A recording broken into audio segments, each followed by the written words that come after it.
Okay, so we are here on the second part of our analysis with the Burke Ramsey height and then the Intruder theory as it pertains to Helgoth and sort of associated theories in that way. We made a cut in the previous video because of its length, and so here is the remainder of that. Please enjoy. Trying to distract me. Question by Mr. Levin. In June of '98, you were interviewed by the Boulder DA's office, right? Answer, that was Hene, Mr. Hene. Question, yes, Mr. Demuth. Answer, yes. I think that was Trip Demuth. And he was working under DA Hunter. He was working for DA Hunter's office as well. Him, it was the whole lot. It was him, Lou Smith, Hofstrom, all these guys that were working under DA Hunter. Kane as well.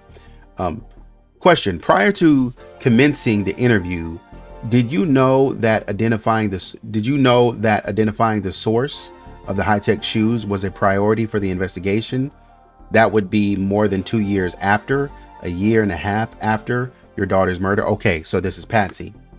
Okay, so she heard the information about the boots from John, her husband. Okay, so I just want to confirm, you learned about Mr. Helgoth and these Hi-Tec boots from Mr. Gray, well, from John, who heard it from Mr. Gray.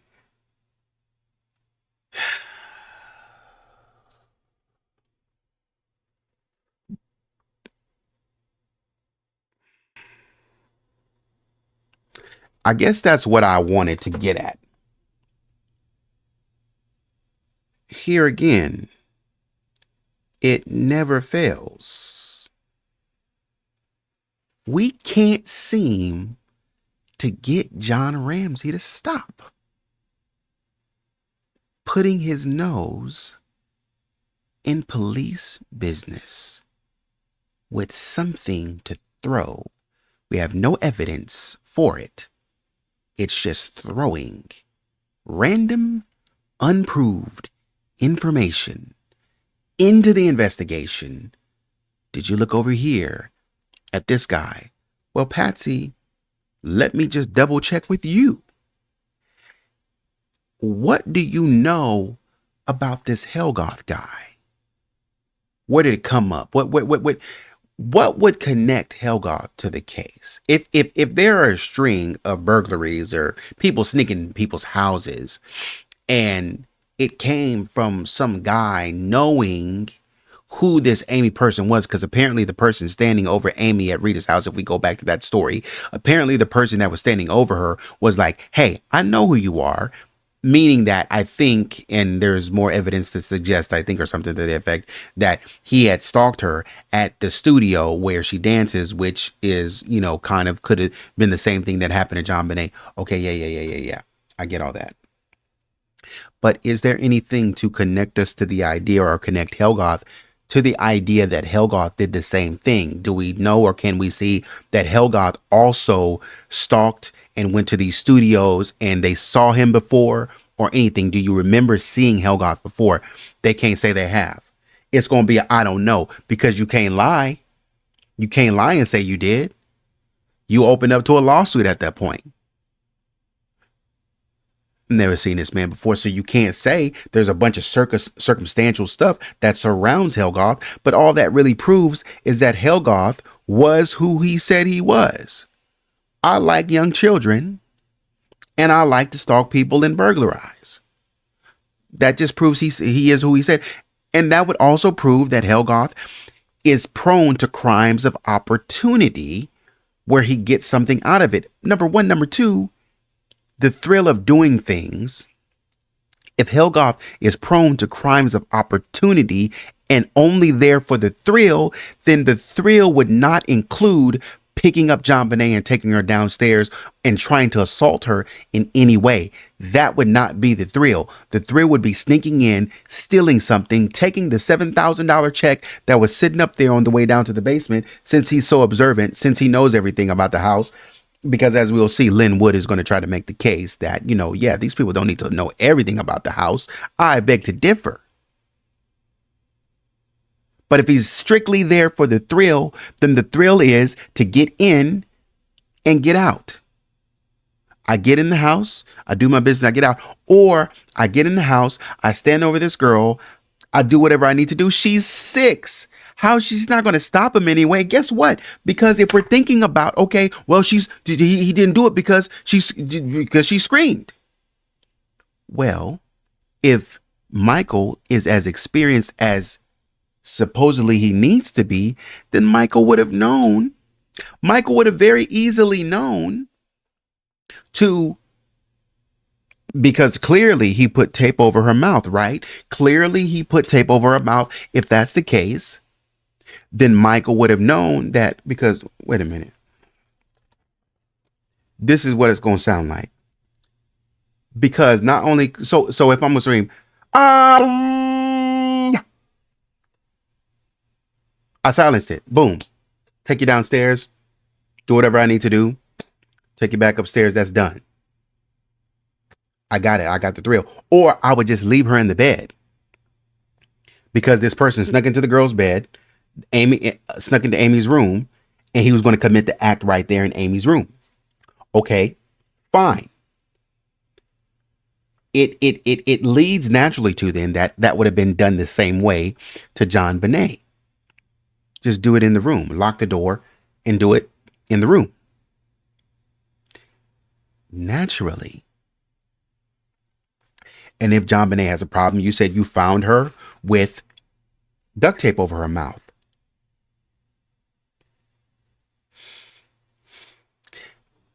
But if I remember correctly, JonBenét, like, she spit up blood. If I remember correctly, I could be wrong, but I think she spit up blood, but it didn't rise enough because it was there, but it didn't rise enough to hit the tape.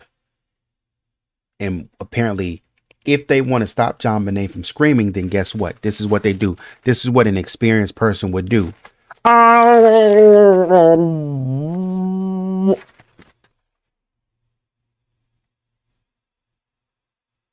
You can't hear anything. I muffled you. You're done. You can't hear anything. That's it. That's what I'm talking about. If he's experienced, that's what and he's done this before, that's what he would have done.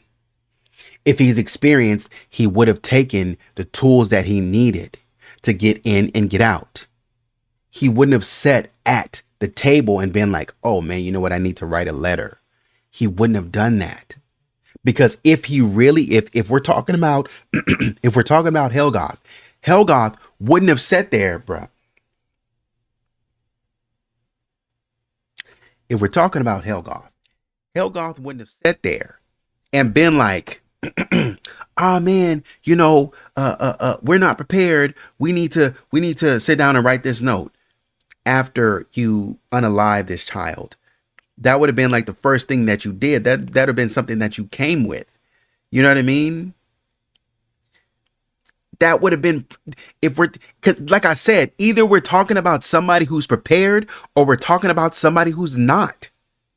Either they're prepared or they're not. Either they're good at this or they're not. And clearly what you're telling me about Helgoth is that he was prepared. Clearly what you're telling me about Helgoth is he knows what he's doing, so he would have come prepared. If I'm smart enough to come with duct tape, if I'm smart enough to bring a backpack that's found in John Andrews' room, I'm just saying, if we were to believe that a backpack was found in John Andrews' room, maybe left behind by the intruder had this tape or this nylon rope that, you know, was unidentifiable to anybody else. I'm just saying, if we are to believe that, then the man would have come prepared with a ransom note. And if the man told you prior to that, hey, I'm supposed to be getting 50 to 60 grand for this deal. If the man truly told you prior to the fact that he was going in there to do this crime for the purpose of getting 50 to 60K, if he had done his homework enough on John Ramsey to understand that John Ramsey was getting that money, was getting 118K, if he was that intelligent, then the note would have already been written. He would have already written. There would be no need to sit down at the house and write that. He would have already had an opportunity to write that. Why would he not? Why would I waste my time knowing what I'm coming here to do, knowing that I'm coming here? This is serious business. This is no longer a crime of just thinking. This is serious business. I'm coming in here to write. I'm coming in here to get my 50K. It's about money now. This is going to change my life. So I'm coming in here with a note, straight to the point. I'm going to take your daughter. And he already knows how to get in and get out. He's done it before. So he's going to get in, get JonBenét. I already got her mouth covered. She can't.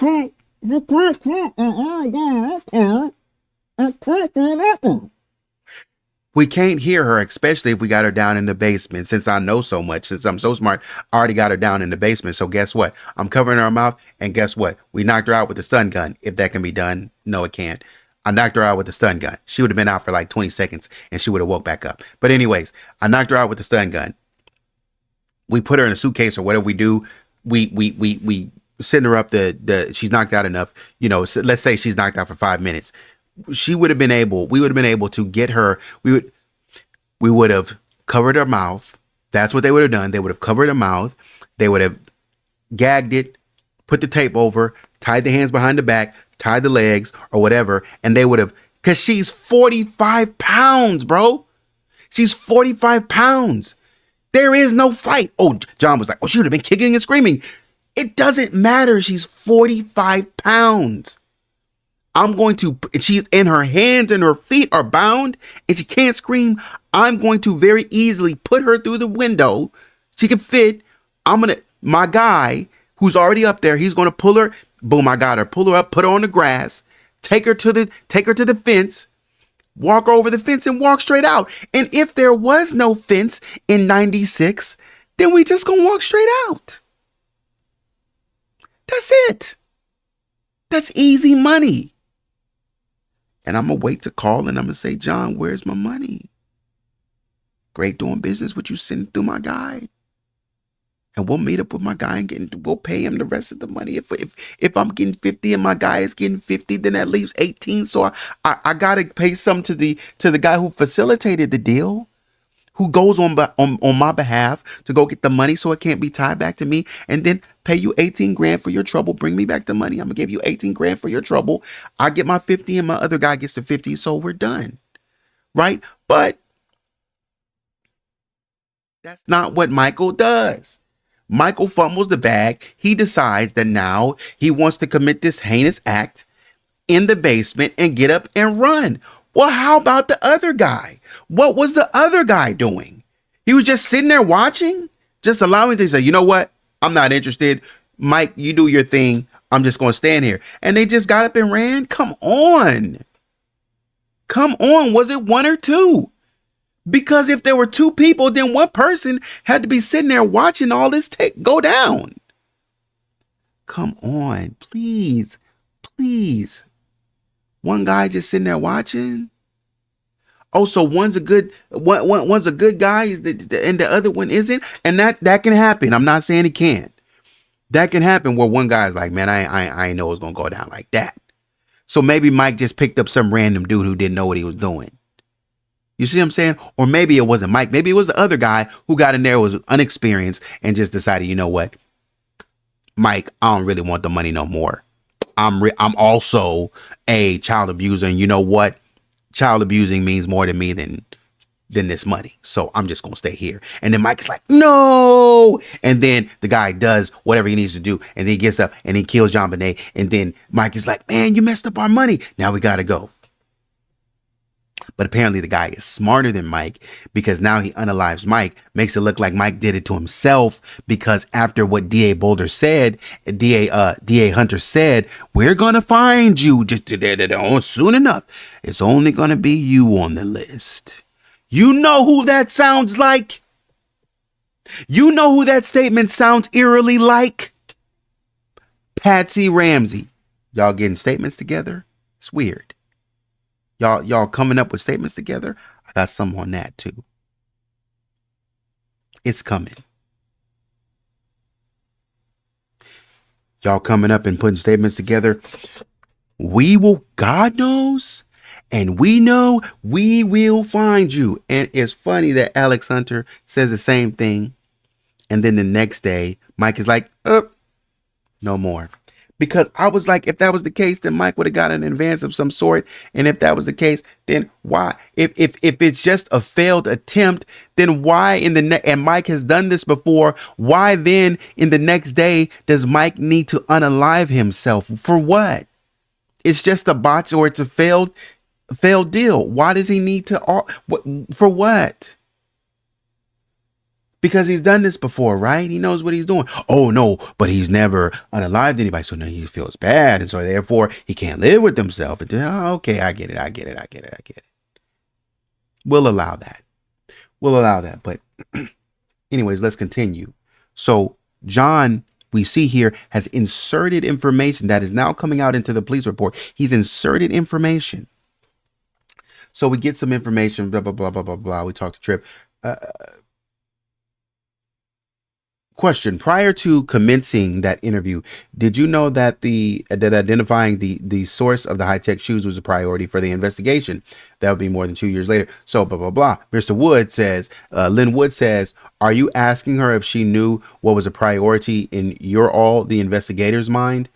Mr. Levin says, no. In her mind, did she believe? Question by Mr. Levin: did you believe? So he switches. Did you believe Patsy? And if I didn't throw that in, I thought it was clear. Did you believe that in the course of the investigation that identifying the source of the Hi-Tec shoes was important? Answer comes, well, I would think it is important. Yes. I mean, I can't remember at that time if I knew about the Hi-Tec shoes or not. I don't remember when all that surfaced. Question: you have since 1998, become aware that the source of the Hi-Tec shoes is important. Answer: yes. Question: you know that today? Answer: yes. Question: and you thought that one of the things that made Helgoth viable was the fact that you believe he had Hi-Tec shoes, correct? Correct.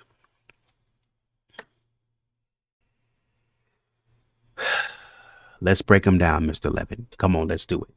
Correct. I thought the shoes made him a suspect. Question: have you, whether it was before the interview in 1998 or subsequent to the interview in 1998, have you personally made attempts to find possible sources for the Hi-Tec shoe impression? Answer: you mean like ask around if anybody had? Question: pick up the phone and call some friends, for example. Answer: no, I didn't. Okay. Y'all doing a lot of accusing the police of stuff, but y'all ain't doing that. Question: had you any time, for example, had you at any time, for example, some of the kids, like the Colby kids? Now, we remember the Colby kids. Right? Because the Colby kids, and I think I said this in a previous episode, the Colby kids were downstairs playing, and Patsy said for like Christmas or something, like it's prior to Christmas time when the volunteers are down there, and they're asking Patsy in an interview, who goes down there and plays. And it's like, well, JonBenét is not really prone to going down there. The Colby kids were, neighbors, and so they would come over and play. They would all play in the basement. JonBenét wasn't really, prone to playing down in the basement. Burke was, though, but the Colby kids would come over and they would play around in the basement too. So we know the Colby kids. Okay. So I'm asking you about the Colby kids, right?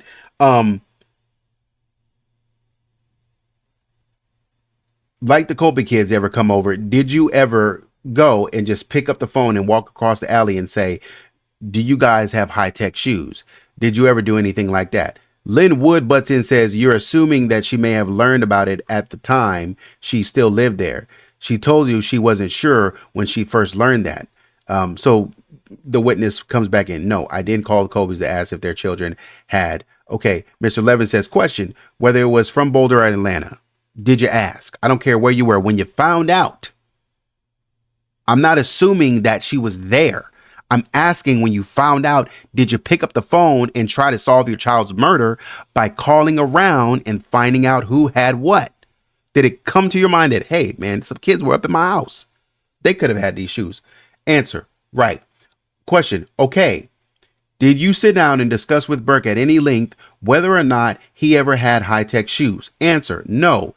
Question: did it cross your mind that he might be the source of that for the Hi-Tec shoes?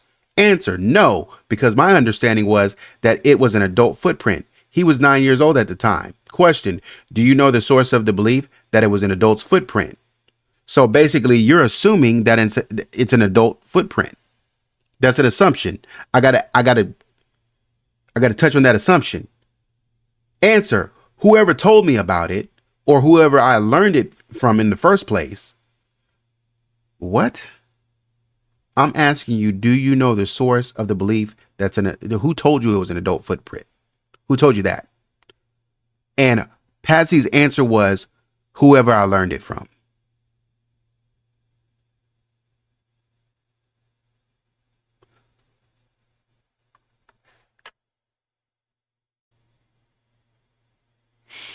Whoever I learned it from. That's not elusive at all. Okay? If it's really Michael Helgoth, this should be spitting out easy. Who'd you learn it from? You can't remember nothing? Oh no. Question, did you get any details concerning how much of a shoe impression was present? Answer, no. It was just a footprint. Question, did you take that to be a full footprint? And by that, I mean like a shoe, a complete shoe impression. Answer, that's what I imagine, yes. Question, and that whether you were told that directly or you just assumed that, you believe is the source of your belief that it was an adult shoe.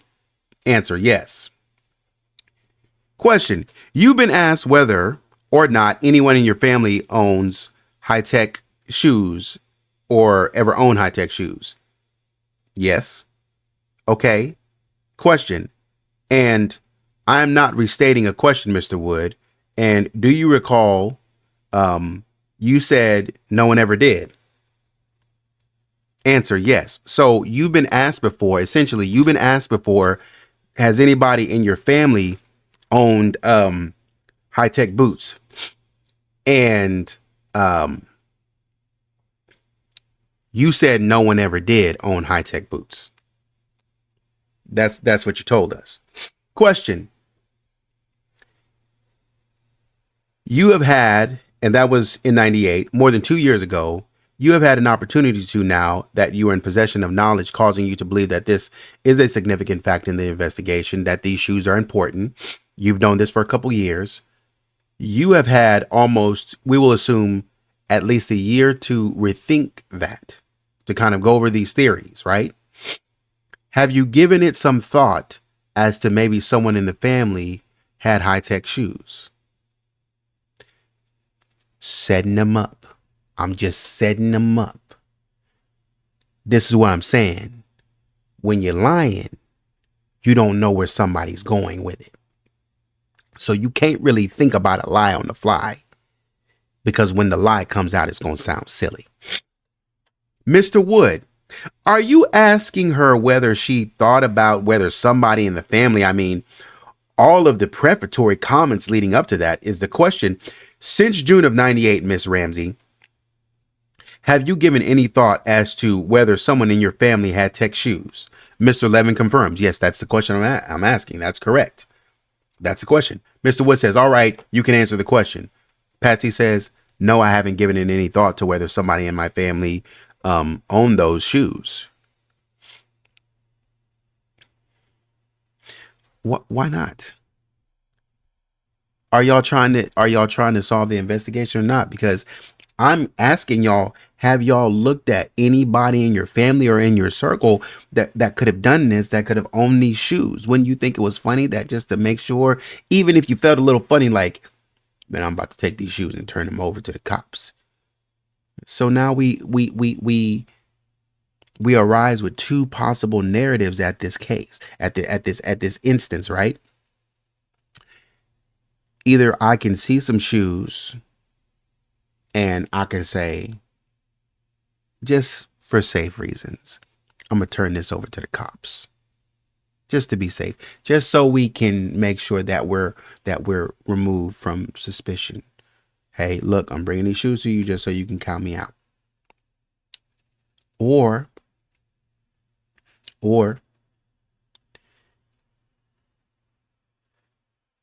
you can say, I don't want to be considered under the umbrella of suspicion any more than I am. Nah, I ain't gonna say nothing about it. And just not say anything about it and hide it.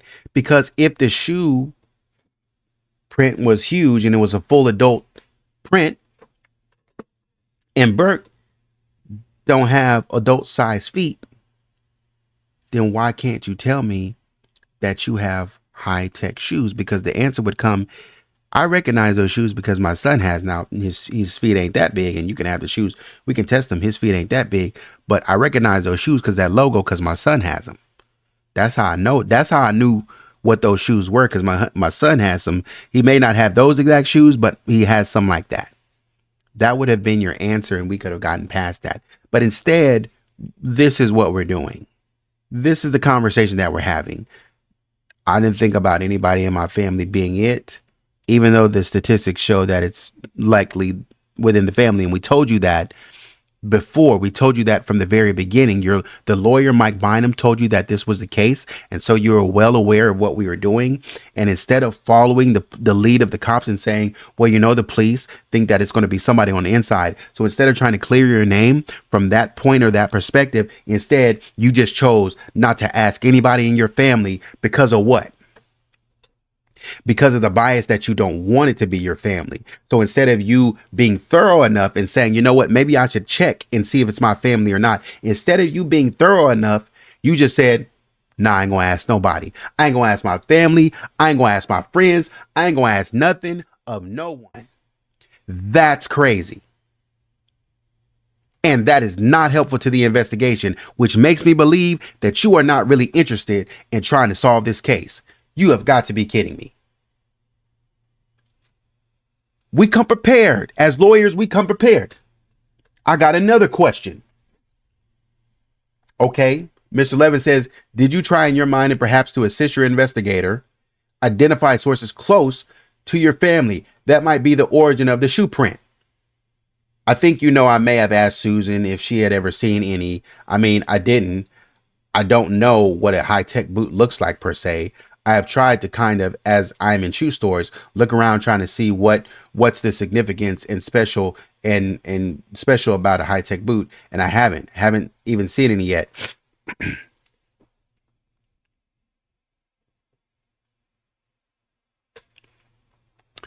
I am not asking you about what's special about a high-tech boot, right? We're not trying to understand what's special about a high-tech boot. We are trying to understand, do you know anybody who owned high-tech boots so we can place them at the scene of the crime the night of? I don't care if you think they are a good fashion statement. I don't care if you think they look good or bad.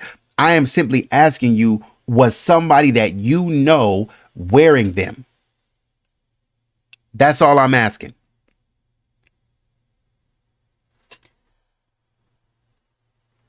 But I may have asked Susan, did you know anybody that looked like they wore high-tech shoes, boots or whatever? Do you know of anybody who looked like they wore them? No, that's a simple question. Do you know anybody who wore these shoes? Like, that's simple. Question. Do you recall a period in time prior to 96 when your son Burke purchased a pair of hiking boots that had compasses on the shoelaces? And if it helps to remember, I ain't even done with the question yet. Patsy says, I can't remember. Okay. Maybe this will help your recollection. They were shoes that were purchased while he was shopping with you in Atlanta. Mr. Wood Butson says, are you stating that as a fact? Yeah, I'm stating that as a fact.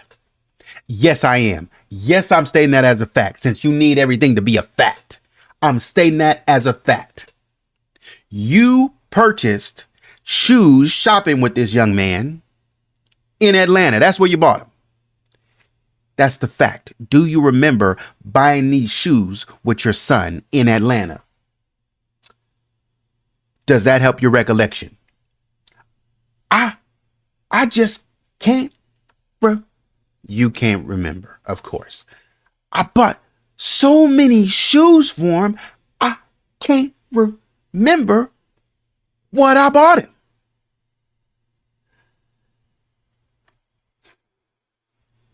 Question says, and again, I'll say this as a fact to you, that, and maybe this will help you refresh your recollection.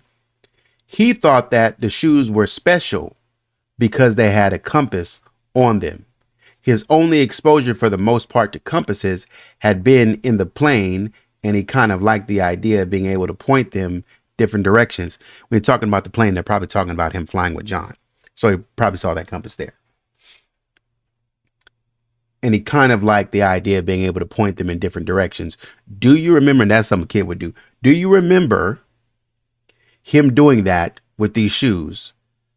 I can't remember the shoes. I remember he had a compass thing like a watch, but I can't remember about the shoes.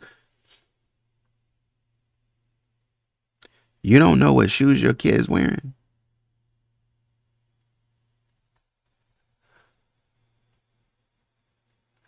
Maybe I'm different. Maybe my parents are different.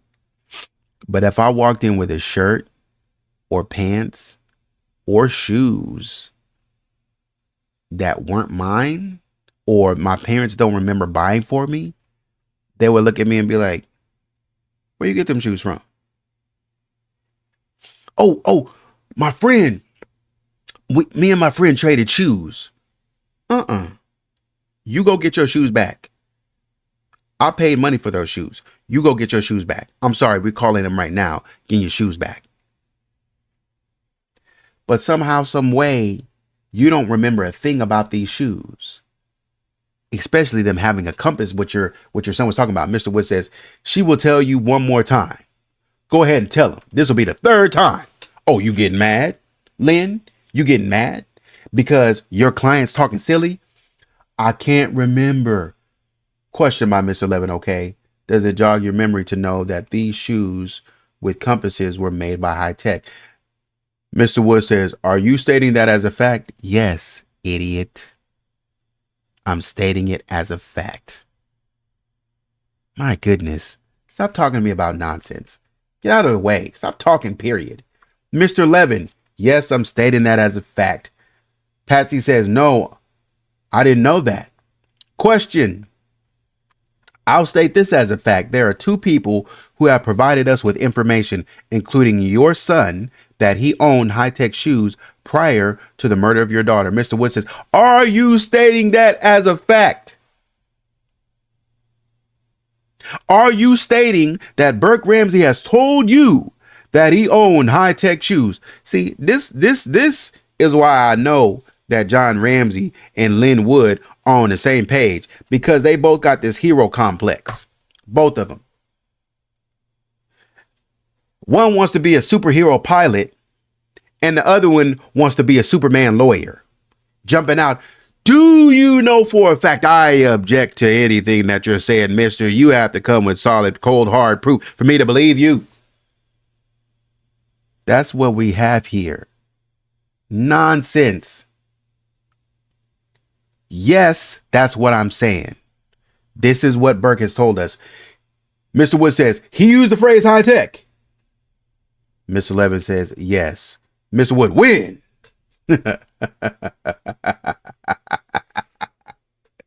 I'm on your trail. I'm hot on your trail. I can't quote. Mr. Levin says I can't quote it to you for reasons, as I'm sure as an attorney you're aware of. Mr. Wood says, so just so it's clear, see, y'all so used to having the upper hand and having all the information, I caught you with some information that you weren't aware of. I caught you with some information that you didn't know. Now all you can do, see, we don't see Patsy talking no more. We don't see Patsy answering questions no more. Now we got the lawyer stepping up and answering questions. That means that this is something that he knew his client wasn't prepared for. Just so it's clear, there's a difference between you saying that somebody said Burke told them and Burke telling you because Burke has been interviewed by you all December of 96, January of 97, and June of 98. Are you saying that It is within those interviews. No, that's not what I'm saying. So you can't run back to those interviews and get those interviews and being like, I can't find anywhere in December of 96 and January of 97 and June of 98 that Burke ever said this. Cause you ain't gonna find it. Cause I ain't talking about it in those interviews.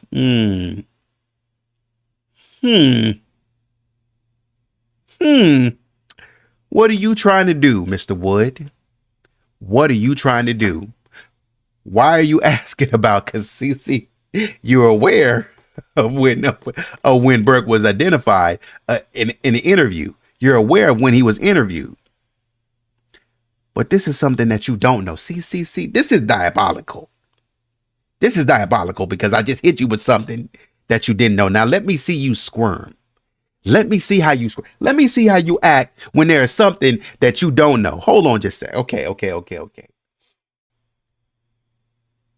So he didn't tell you, Mr. Wood says. So he didn't tell you. He told somebody else you are stating as a fact, because I don't think you all have talked to him other than those occasions, have you? Oh, wouldn't you like to know? Wouldn't you like to? I don't think you've actually talked to him on any of those other occasions. You don't know what I did, Lynn.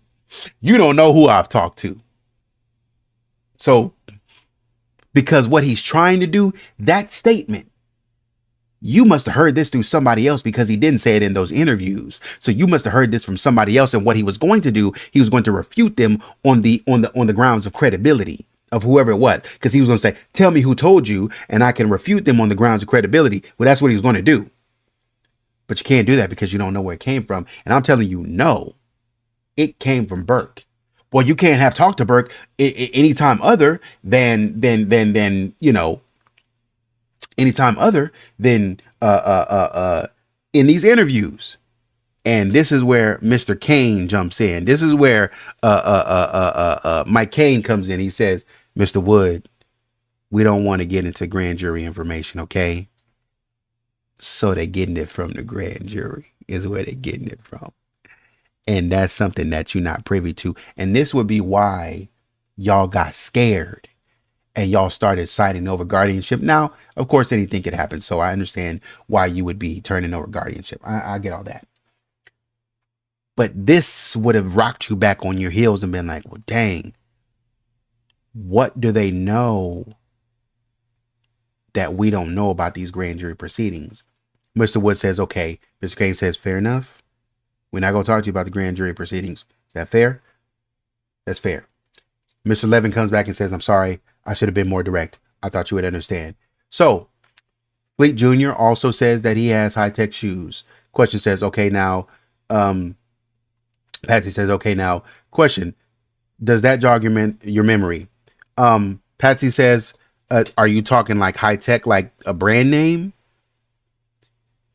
Question, yes, the brand name. And Patsy says, these are really Hi-Tec, or is that the brand name? Did the children understand the difference, or are they...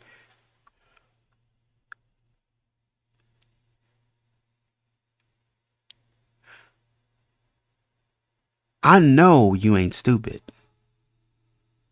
I know you ain't stupid. I know you ain't stupid. You know that there was a boot print in your basement because your husband told you there was a boot print in your basement that said Hi-Tec. You probably got the pictures. You probably seen the pictures. So you know what I'm talking about. Don't give me this nonsense. Are we talking about a brand name? Are we talking about what are we talking about? Doesn't matter. Are the boots filled with technology? What? What are you talking about? Answer.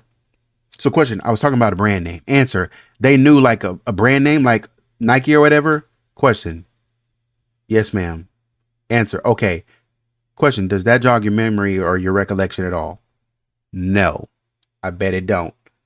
Mr. Wood says, you're answering no for the reporter. The witness says, Patsy says, no, it doesn't at all. I don't remember that. Mr. Wood says, you gave it a nod You gave it a nod of the head. So Mr. Morrissey comes and says, so just so we're clear, these boys may have referred to them as boots. Does that make any difference to you as far as distinguishing between shoes and boots? Lynn comes back and says she would have to see what those boys said in context. In all fairness, Mitch, before she can comment on what they might have meant, and know how it affects her. So she needs to see some evidence to understand that. No, you ain't seeing crap, because y'all gonna get it and try to come back and lie. Witness says, I mean, I just can't remember those shoes with compasses, and I don't know all of the brand names and all the shoes that I buy for my children. So Mr. Morrissey comes back and says, and I'm just asking, do you remember a pair of boots with compasses? And Mr. Wood says, for the fourth time now. And so Patsy says, I don't remember any compasses. Mr. Wood says, fair enough. Shoes, boots, compasses. So she comes back. I have a picture in my mind of a compass on a watch, and Mr. Morrison says, shoes, boots. You don't remember a compass on footwear. We're not talking about a watch. Stop talking to me about that. I'm talking about footwear. Stop talking to me about a watch. Answer, no, I can't. So Mike Kane comes and says, so you said at one point in time that you might have asked Susan. Are you talking about Susan Stein? Yes, in the affirmative. You said you might have asked her, do you have any recollection of of asking her about the boots? Is there anything that makes you think that you might have asked that? What made you? And Patsy says, well, we just spent quite a lot of time together, and she is very interested in the case, and we kind of hung around the same people. Well, you lived in the woman's house for 6 months. So yeah. Question. Right. To the affirmative. So the answer says, and I could have asked her, do you know anybody with Hi-Tec boots or something? And question says, but you don't have any specific recollection of that. And she says, I don't specifically remember saying that. I could have asked her, but I don't specifically remember asking her. Oh my God. So you don't even remember asking her what you said that you remember asking her. Okay. So this is the first time that you've heard that Burke says he had Hi-Tec. Yes, it is. This is the very first time. Yes, it is.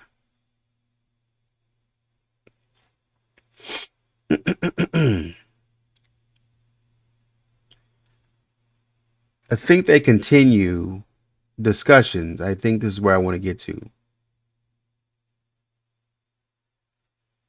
Mike Kane, or I think Chief Beckner's there. Can't remember names, because I want to understand how Helgoth got into this. Well, of course, they looked at Bill McReynolds. We know that person. They looked at Linda Hoffman Pugh, the housekeeper, and some family members of hers. They looked at Chris Wolf, of course, and then there are some people that have a record, that are kind of not so nice people, like this Helgoth. And I mean, there are lots of other names like that.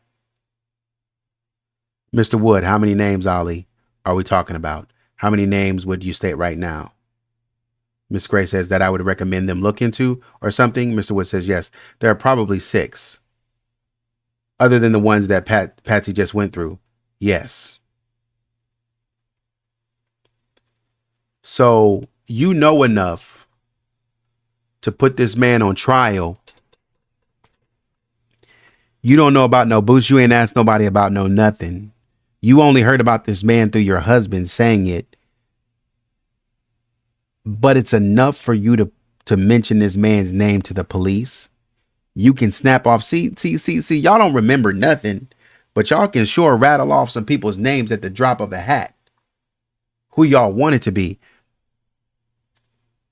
Bill McReynolds is a neighbor. He's an old man. He ain't gonna move fast at all. So he would have had to come through the front door. He would have had to have access. Linda Hoffman Pugh, she's a little bit older. She's not gonna be trying to move in and out fast at all. Chris Wolf, he could have been moving pretty quickly. Helgoth, apparently he's a terrible person. But these are people with very different. My point is, these are people with very different profiles. Very different profiles.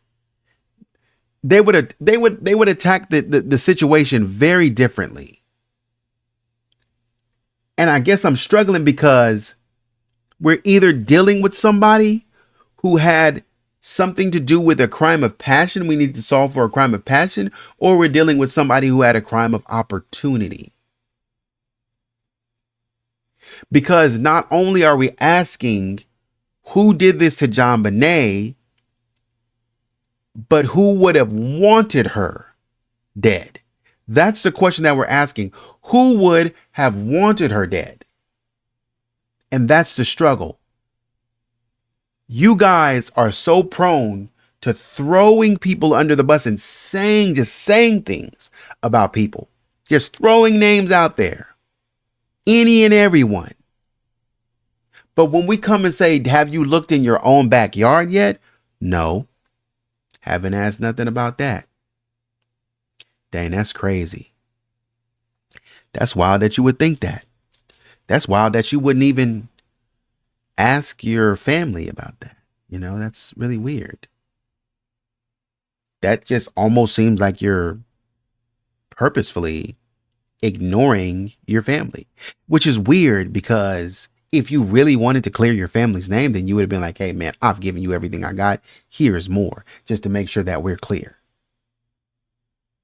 And that's what you would have done. And that would have helped the cops rule you out faster. But y'all are going back on this campaign. John has told you, hey, there's this one guy with these high-tech boots. Keep a lookout for him. John is implementing that now into your psyche. And so in some way now, you've digested this. And you've now understood that this is now a talking point when you talk to investigators. Okay, so who are the people that we're putting on the front line today? When we go to talk to investigators, who are the people that we're putting on the front line today? Who are we going to say is possibly involved in this crime? And again, what I don't like about this is that it's all over the place. We can't tell up from down. We can't tell who's doing what because the people that you mentioned, they are very different in their profile and what they're capable of doing. If it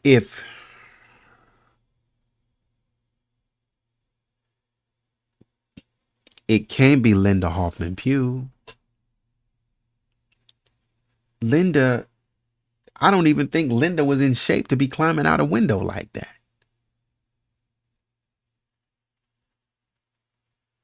What I would think that they were a little bit older. If I remember correctly, they were a little bit older. Maybe they were around the age of Patsy. But why would they be wanting to climb in and out of windows like that to commit crimes? I got a job here. Why would Linda Hoffman do that? She has a job there. She could just take the keys and walk right in. That would mean that she would exit out the window.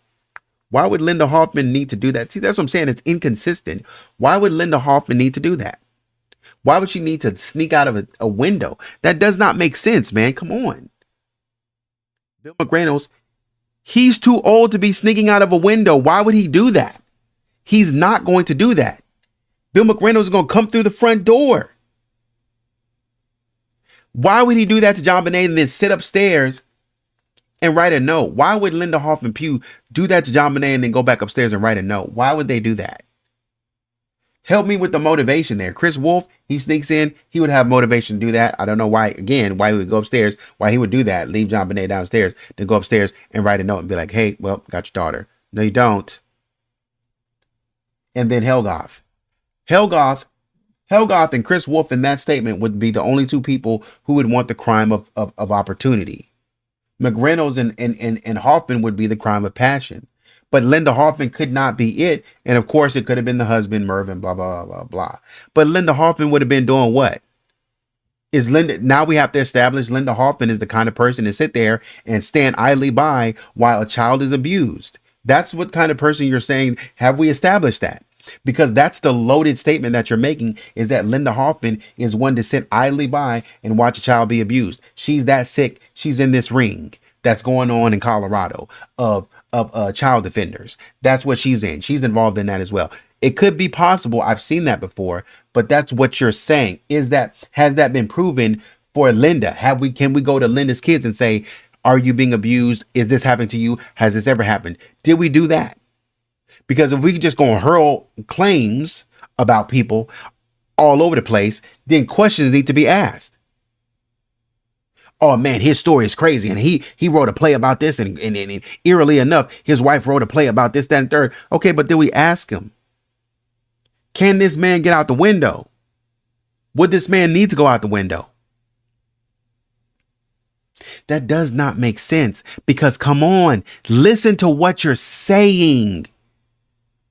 They had to break through the window. Linda Hoffman Pugh and Bill McReynolds would have had to go through the window, go up through the vent, and then throw the bat outside to make it look like they didn't do it, to legitimately express the theory. Bill McReynolds is too old to be doing that. Linda Hoffman Pugh why would she be doing that? Come on, that does not make sense. So that leaves Helgoth and Wolf to take a bat and just drop it out. Why, if that's the weapon, why would I just leave the weapon outside? The deeper I get into this, the more that theory does not make sense. Where is a viable theory to where we can cut it down and say, okay, boom, this is what the intruder would look like, period. I don't want to hear this. Maybe it was the sky. Maybe the sky was blue. Maybe the sky was pink. Maybe the sky was gray. Maybe the sky was green. I don't know. It could have been anything. We know that. But based on the evidence of what we're reading, was it a crime of passion or was it a crime of opportunity? Let's start there. If it's a crime of passion, then we need to start looking for people who had motivation and who had some sort of crime of passion motivation against JonBenét, if that's the case. If it's not, then let's move on to somebody else.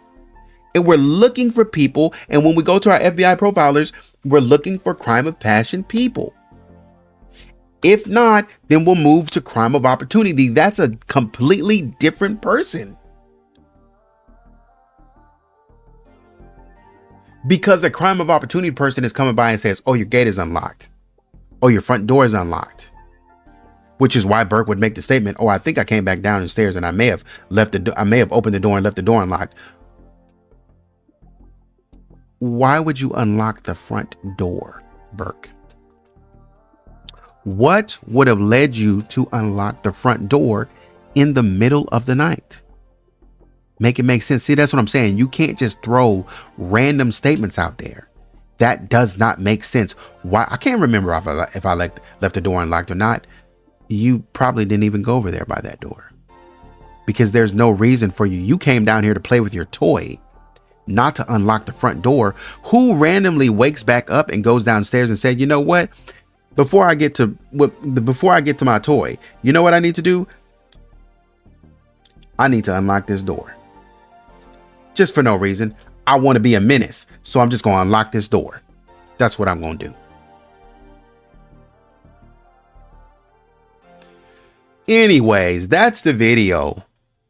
End of rant. That's the video. Like, share, subscribe.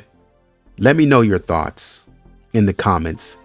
Some parts of correction, some things that you guys know, let me know. And again, thanks for your support. And until the next video, take it easy.